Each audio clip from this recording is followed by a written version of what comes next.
Well, Nigeria's ruling party, the All Progressives Congress, last Tuesday issued a statement denying that its National Publicity Secretary, Felix Morka, said anything during a recent interview here on Arise News to threaten the life of former Labour Party presidential candidate, Peter Obi. Obi had, in a post titled, "Have I Really Crossed the Line?"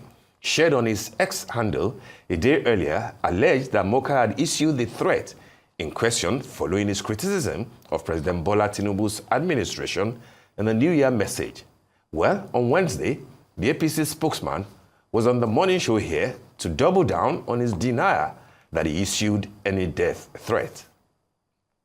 You just played back the tape of the interview I had with this station, in which a very specific question was put to me. And the question, because when you play the tape, it's important for the viewers to understand the question I was responding to. I was not speaking in a vacuum. I was responding to a very specific question put to me during that interview by your colleague. And the question was this: you have hit back with a volley of attacks, calling Peter Obi a prophet of doom. Some of you have said he's always embarking on voodoo economics that are not in line with the current realities. Do you think this is a slingshot that has gone beyond normal politicking? Now, everything I said in my answer, including the last sentence which you referenced, was in direct and exclusive response to the reference to Peter Obi as a prophet of doom or as engaging in economics. So in other words, my answer was, if Peter Obi was called a prophet of doom or was called a voodoo economist, he has it coming to him because he has crossed several lines of truth. End of story. End of story. There's nothing else to suggest in those words that I said in the moment of an interview that, saying Peter Obi has been, speaking a lot of, falsehood, quite frankly. He says he has received death threats. From who exactly? Could it be that your statement, it was a form of incitement, to pro-Tinubu, pro-administration persons? No. You see, he who alleges must prove. If Peter Obi says anyone threatened him, he must, beyond just saying, I've been threatened, Peter Obi, I think he, for a man in his standing, he should adduce or, supply some evidence of those who threaten him. Because if anyone threatened Peter Obi, we shouldn't be having a conversation in your studio. The law enforcement system should be looking for those who threatened Peter Obi's life. So, but the point, I want to make two major points. One is that I, Felix Morka, did not threaten Peter Obi. Nothing I said in that interview begins to even suggest remotely that, Peter Obi, I was asking anything other than saying to the man who was asking me a question, he said, you guys are calling him prophet of doom or, voodoo economist. And I said, well, you know what, if that is what it's called, he has, he deserves it because he's crossed the line of truth. Now, I don't know by what medium or by what, effort do you then transmogrify that conversation into a threat to Obi's life and the life of his family or those around him. Well, we're now being joined here on the morning show by Dr. Sam Amadi, a lawyer, public affairs analyst, and director, Abuja School of Social and Political Thought, to look at that back and forth and the manner of deployment of language in partisan politics, which can make or mar Nigeria's dogged march to genuine constitutional democracy. Good morning, Dr. Amadi. Good to have you join us on the show as usual. Thank you so much, Steve. Thank you. Good morning. Good morning. Thank you indeed, and Happy New Year to you. It's the first time I'm speaking with you in the new year. All right. Thank you. Thank you very much. We'd like you to weigh in on what has been happening over a few days. I'm sure that you must have followed every bit of it. The deployment of language, and in this particular instance, between the National Publicity Secretary of APC, Felix Morka, and of course the candidate of Labour Party in 2023 general elections, Mr. Peter Obi. A few things have been said. Voodoo economist, prophet of doom, cross the line of truth. What precisely are we dealing with here? Is it strictly about grammar?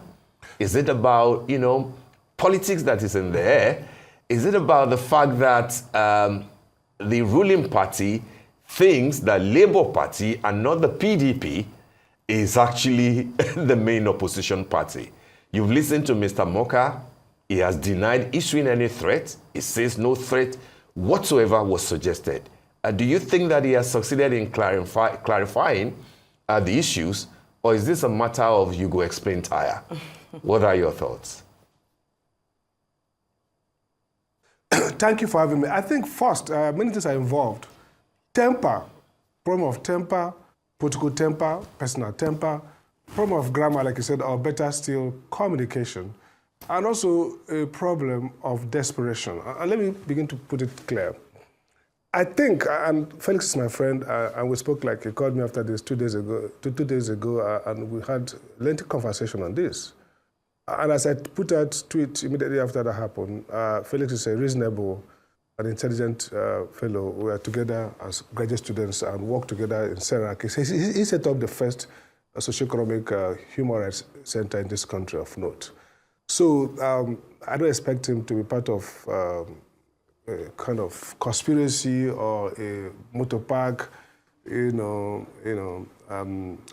animus against an opposition candidate. But that's himself. But he's now caught into a political culture. I think that APC as a political party, maybe structurally, maybe ideologically, or maybe temperamentally, has, in my fair view, some degree of rhetoric that when they're in opposition, the former Minister of Information, very reputable lawyer and activist, we saw the kind of rhetorics and vitriolics, if you like, thrown at Jonathan and all kinds of names, including clueless, drunk. I think somebody as powerful, brilliant, and entrenched as Malame Rufai once tweeted that Jonathan has gone to plan another terror attack. It was on the tweet. So there was a sense of violence in terms of language that I think has remained significantly. So, like I told Felix, I said, look, you guys are caught in that desperation. That's number one. So, temperament-wise, political temperament, I think there is this sense of, if you like, rhetorical violence.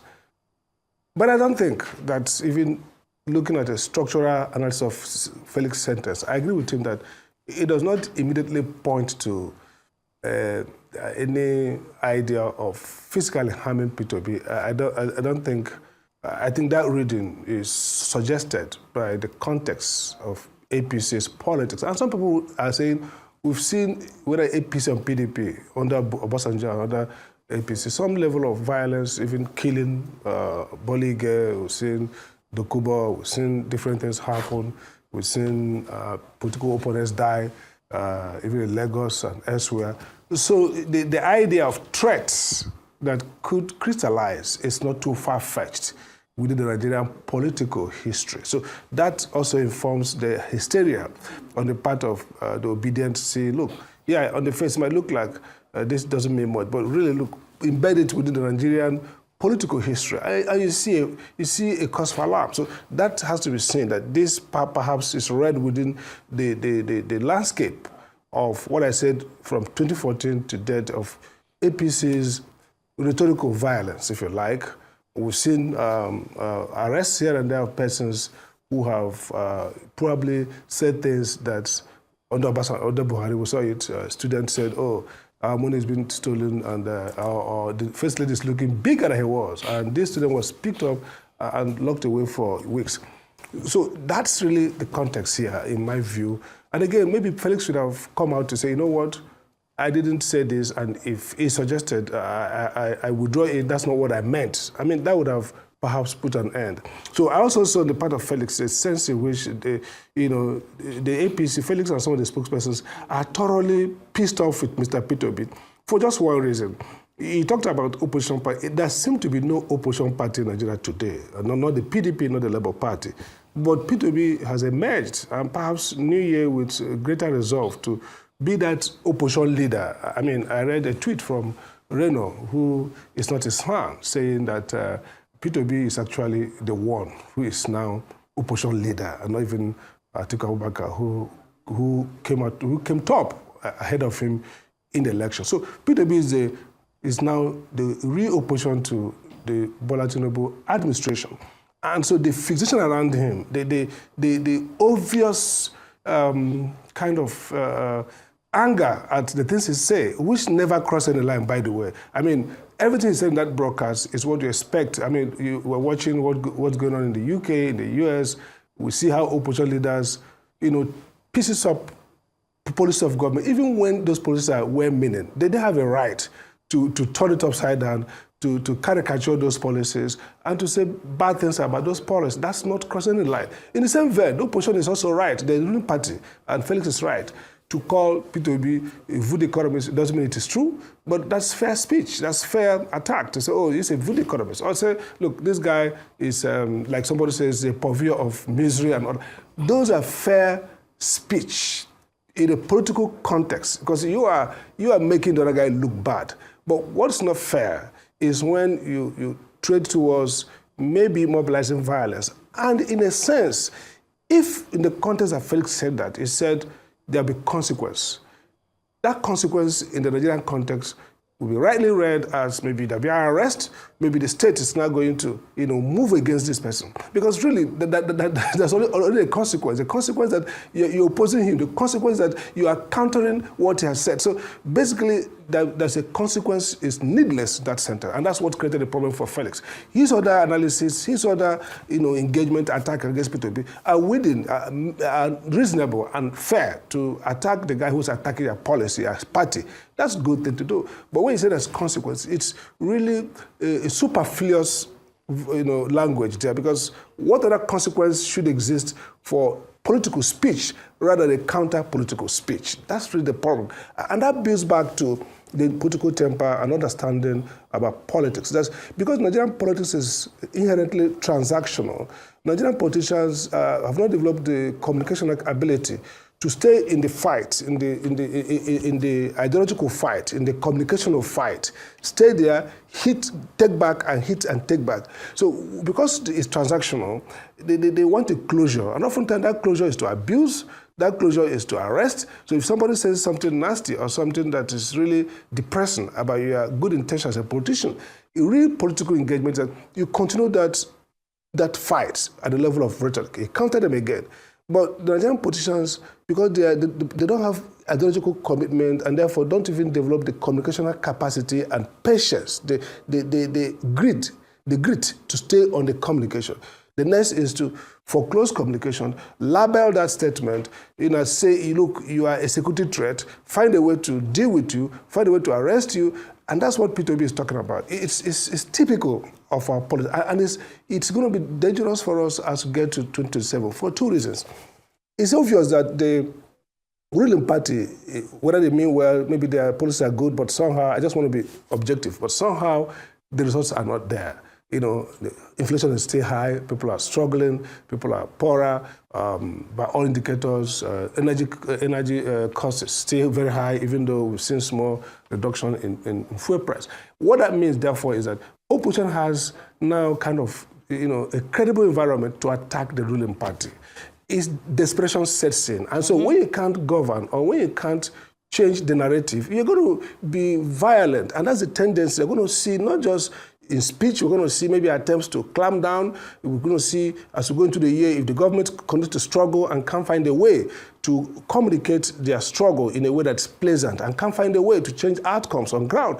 You see them, ratcheting up the violence index in terms of attack against speech, attacks against opponents, and if we're not lucky, it might get into arrest or get into some nasty dark art of governance that we've seen in the past, assassinations.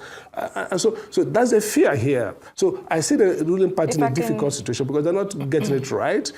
Yeah, go ahead. Yes, if I can come in, Dr. Amadi, we always love to hear your analysis, but I want us to touch on the language and democratic principles. You're already going towards that. Now, Morka has defended his right to free speech while accusing Peter Obi of crossing the line of truth and spreading false narratives. At the same time, a statement was put out by former Vice President Atiku Abubakar calling the comments authoritarian, excuse me, and undemocratic, going further to even warn that language like that was crossing the line and could signal a shift towards authoritarianism. Now, do you see such rhetoric as a symptom of deeper problem in Nigerian politics? And if yes, how can the country ensure a healthy exchange of ideas in its democratic processes? How then do we strike a balance between protecting free speech and preventing incendiary rhetoric that could in itself undermine democratic principles?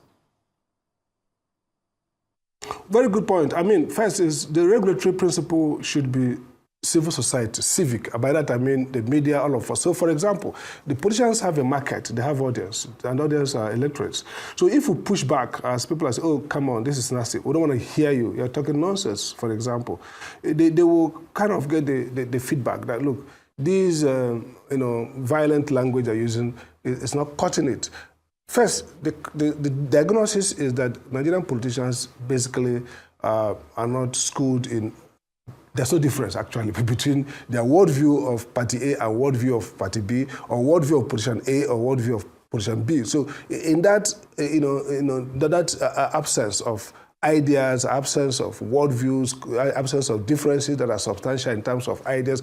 The only thing that's going to be substantial is interest. We want to get into elected, we want to win the election. And so that's what is feeding this. So that emptiness feeds into violence easily, because the language, what else will you say than to say you are stupid, you are ugly, you are this, you are anarchist, you want to overthrow our government, and we're going to deal with it. That's what comes up. But again, how do we control it? Is that first, I think there's now need for, and the media is doing a good job. I saw the way Arise News people push back on some of the things and gave him an opportunity to explain himself and also interrogate him. So we need to increase that level of vigilance and level of civic regulation by kind of saying, this is wrong. This is, you are crossing the line actually in this use of language. Call people out, that's number one. Two, and then the people who are speaking, the audience revolts by turning off and saying nonsense. As we've seen what happened in social media, people are attacking those comments. So that kind of give and take, that kind of dynamics will regulate the use of language. And again, this is also important. We have agencies in this country. For example, when we had National Orientation Agency, we also have INEC. I mean, INEC may not penalize or jail anybody, but INEC can actually also use soft law, soft power to kind of help, because INEC still has responsibility under the Constitution for political education. We used to have Center for Democratic Studies in those days, and the idea the military had was to norm political behavior through some kind of institute that offers regular freshers course. One may argue that this is not about education, but it's also about education. It's also about incentive structure. So if, for example, politicians suffer for violence, and people point exactly to what happened in the governorship election in Lagos when MC Olomo reportedly issued those threats, and the police says, well, it's tame, it's nothing, nothing has happened, and people actually get hurt. Now, imagine if the Nigerian police and Nigerian security system, professional, fair, and actually strong. I mean, they are weak and beaten. We see every day, whether it's a big man, you don't even have to be in power. You just have to put up an appearance of being rich, and you can, take the police off their job. So if the Nigerian security system is independent and professional and picks up these few instances of outright violation of, even constitutional code, even the status of the country in terms of speech, and fairly process these offenders who are politicians, then you are internalizing an incentive structure where people know that, look, some of these statements, some of these actions themselves carry consequences. Now we are left with private action, libel suits, and here and there. I know that Peter Obi filed a suit against Bayo Onanuga. I don't know how far he has gone. Maybe Aero5 files one against somebody else. So there are two ways. The private regulatory framework, which includes what the media do, pushbacks, counter narratives, calling people out, naming and shaming, and turning off the ear so that they are deprived of audience, which means their market will not sell. And then also legal actions in terms of libel, in terms of suits, in terms of other kinds of actions. But there's a public dimension that's important, that the Nigerian state and institutions that are control narratives, that have responsibility over use of language, not necessarily suppressing speech, because this is a tiny line you have to walk. I feel like Chichinwizu and his colleagues said about Shoyinka many years ago, that a good wrestling does not defeat a sturdy youth. Meaning, look, people have to wrestle. It is a contact game. Politics, they have to communicate, they have to put down their opponent's position respectfully. They have to be very vehement in denouncing what others are not doing well. So I would like us to have a tape where nobody says nothing. You say, okay, just kiss yourselves and go. No, there should be real communicational struggle to make politics become, bring out the issues and let people know what issues are. But at the same time, there should be a sense in which we know that anybody who procures violence against another person we have to answer to the law. I think that's really what's missing here, that politicians actually have leeway. There's no accountability structure, whether in the informal sense of the media and all of us tuning off and blacklisting those who deliberately, stoke violence against either ethnic groups or individuals, or that's one level of, disincentive, or the state moving in and calling them to order. So, but I think really that what kind of exaggerated what Felix Morka said is actually the existing sense of, fight, necessary fight over Peter Obi and Tinubu's government, that this weaponization, the sense that Peter Obi, in my view, probably roiled the Tinubu people by going to Lagos and defeating Tinubu. This is historic. Don't forget that Tinubu has never lost an election in Lagos, at least since 1999. So that victory and the fact that Obedience continue to claim to be the winner is true that they came third, but there are the people who claim that they won the election. And so in Nigeria's politics, this kind of irritates and infuriates. You can see in the statements put out by APC that Peter Obi irritates them. That's a real sense of dislike beyond partisanship against this guy who probably flies in their skin all the time by the obedience themselves noisome, themselves sometimes very irreverent, and could be almost rhetorically violent in the way they deal with it. So it's like they look at the video and say, look, this guy again, this nasty guy again. So I see that venom, I see that deep dislike in Felix's statements and what the APC people issue about Peter Obi. But I didn't see that, look, this guy has taken time to think that it's going to harm this man. No, I think it was a careless phrasing in his last comment, which you could take back and say, if it was a misunderstanding, I take it back, I didn't mean it. And that probably could have, helped to solve this crisis. But the bigger picture here is that they have to accept that, look, we're going to have a Peter Obi do these things on and on as we go into 2023. APC has to find a way to hit back Dr. hard Amadi, without crossing the line themselves. Okay, fantastic analysis. That's where I'm actually coming. I like the point that you raised about politics being a contact sport as far as verbal gymnastics is concerned. I like the fact that you brought in the reference of Chinwezu, Professor Wole Soyinka. You could extend that to bring in the idea of a Chimamanda, and Professor Wole Soyinka leading to the 2023 general elections. Absolutely. Contact sport, but then measured, fair comment. But we're not talking about third parties who are supporting candidates now. We're talking about candidates themselves and political parties and their spokespersons. So it's a bit different. And my point is, it isn't only Mr. Peter Obi that is speaking out loudly against the policies of government. Abubakar Atiku, PDP's candidate in the last election, is also speaking. Shure has always been speaking. Even Adewale Adebayo, the candidate of the SDP in the last general election, has also been speaking. As a matter of fact, 2 days ago on Thursday, at the 13th anniversary lecture of the JNIC, January Night Collective, a socio-cultural association in Lagos, he was the keynote speaker and he dissected the policies of the Tinubu administration, brilliantly, beautifully. But the point is, you won't see... Absolutely. You won't see a Felix Morka or some of the other spokespersons or supporters of the APC come heavily on an Adewale or a Sowore or even an Atiku, the way that they come on Peter Obi. So 2 key things for me, which are like the questions. We're not even at the midterm level yet, and things are this heated up. How do you think that the APC should conduct themselves when things get really toughened by the time that we cross the second year mark, for the administration, in terms of moderating their language, in terms of communicating better, rather than just, throwing volleys of words that can be misinterpreted. And the second part will be, just like you said, Mr. Peter Obi will be the irritant, in quotes, that they will come for. I think former governor of Ekiti, Ayofashe, said that you can't wish away this man and his obedience up until 2027, and therefore you have to find a way to deal with him.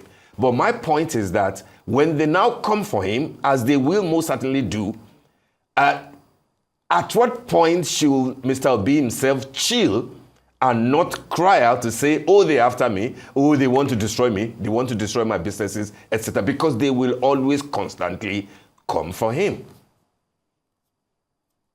Absolutely, absolutely. I mean, great questions. Okay, let's start, maybe I'll start with the last, and if I miss out, you remind me. Now, I think that 2 things are happening here.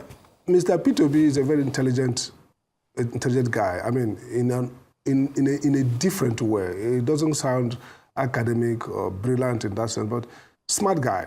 Look, it is true that when Peter Obi, they're coming after me, it's also part of political communication. They say, first, he's a guy who is out there fighting for the people. His political strategy has been very clear: to be that suffering messiah, to be that guy who cares about the ordinary people, to be that guy whose views are different. And I think he's really maximizing that narrative and that persona.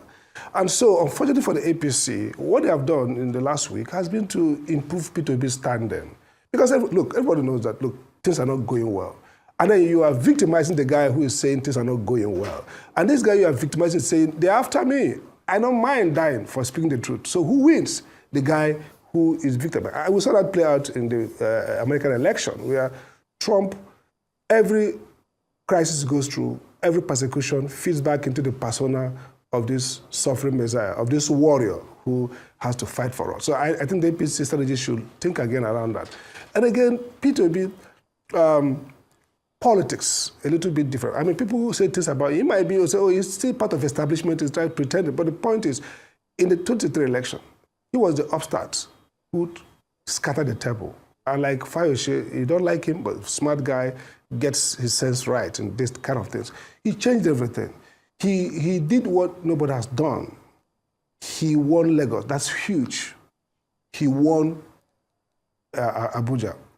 And from some estimation, probably won Port Harcourt. Okay, River State. So if you look at that, he changed the game from nowhere, with no party. Basically, that's why I said, this is not about party. Adebayo, you're absolutely correct. A brilliant guy. Each time he speaks, you see that sense of somebody who understands public policy. So he's been out there fighting this government, saying this. I think Abubakar, who's supposed to be the Lord, in opposition politics. This is a man who is himself an institution, doesn't get this fight back. What it tells you is very simple. The biggest threat to APC is Peter Obi, interestingly. It was in 2023, it's still what it is 2027, for 2 reasons. Either Peter Obi goes out and wins the next election, or he becomes the pathway for an Atiku Abubakar to win or Kwakwanso or any other person. So Peter Obi is central to whether APC keeps the power or not. And they know that they're not dumb. They know that, if it's possible to extinguish him, I don't mean physically, politically, they would do that immediately, because that's the real threat they have. Now back to also what the party should be doing. I've said before that APC's, how it's formed, the two temperaments that came in, don't forget APC dominantly, the Buhari's platform and Tinubu platform largely, and then a rump of angry PDP and Abuja here and there coming together. The two tendencies are politically violent tendencies. It doesn't mean they are progressive, they may have great ideas, but historically, you saw what the way Buhari and his people play their politics. You saw the way Tinubu also used these structures in Lagos to keep his political relevance.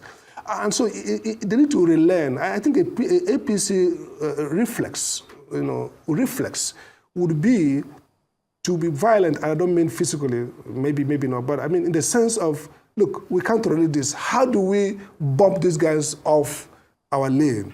And so it won't be like PDP in 2014. And I will tell people, PDP in 2014, PDP has always had a very temperate, national look, jolly platform, and it has been its undoing in 2014 because they couldn't face the avalanche of attack from APC with the way APC is responding. So APC is going to come up strong. It's in their DNA. They're going to come up.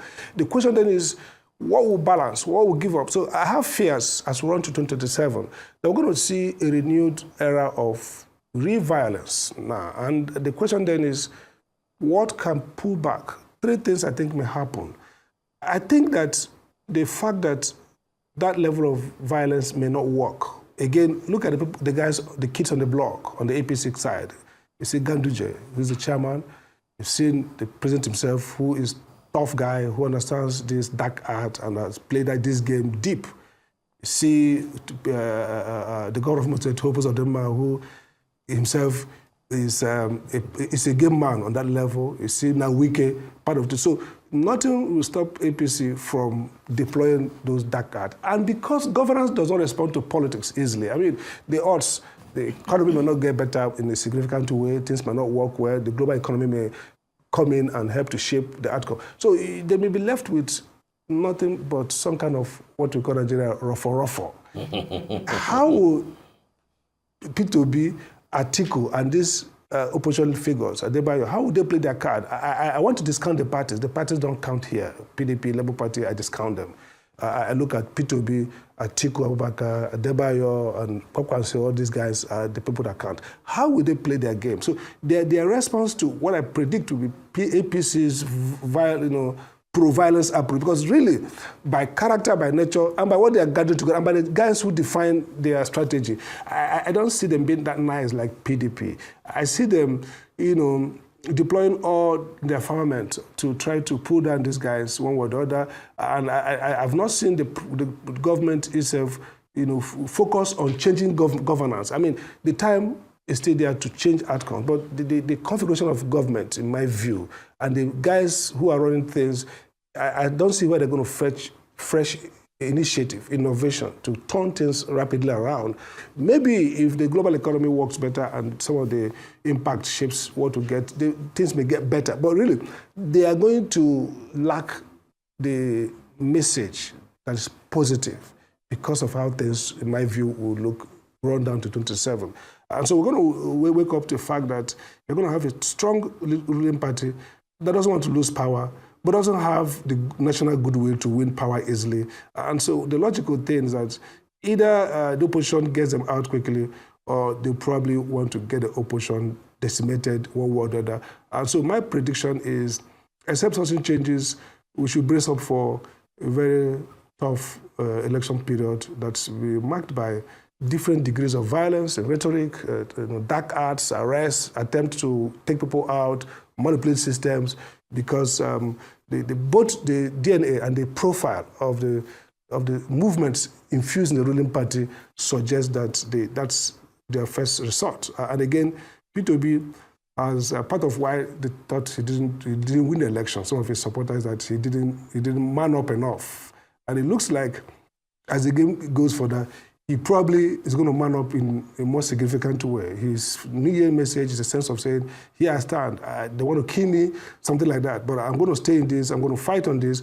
I'm going to, and he reinforced it a few days ago, say, look, I'm fighting for the common people. I'm fighting against this situation. I don't know what it costs me. So are we going to see a more defiant Peter Obi who will now, by that defiance, draw some of the people who are saying, look, this guy has some ideas, but does he have the grit? Does he have the dark side to come out? Maybe in 2025 we'll see a different kind of Peter Obi, a different kind of obedient movement, but unfortunately I think it's not good for the moral climate of our politics, because it means that we might see a high degree of violence in terms of rhetoric, and oftentimes violence in rhetoric in politics leads to actual violence. That's really the problem here. All right, Dr. Sam Amadi, brilliant submissions as always. And by the way, is that a shade of Isiagu you're wearing? we were talking about it. I just came up. Yes, it is. I just came back from the Christmas, and the Christmas blues are still fading gradually. All right, then. Thank you so much, Dr. Sam Amadi.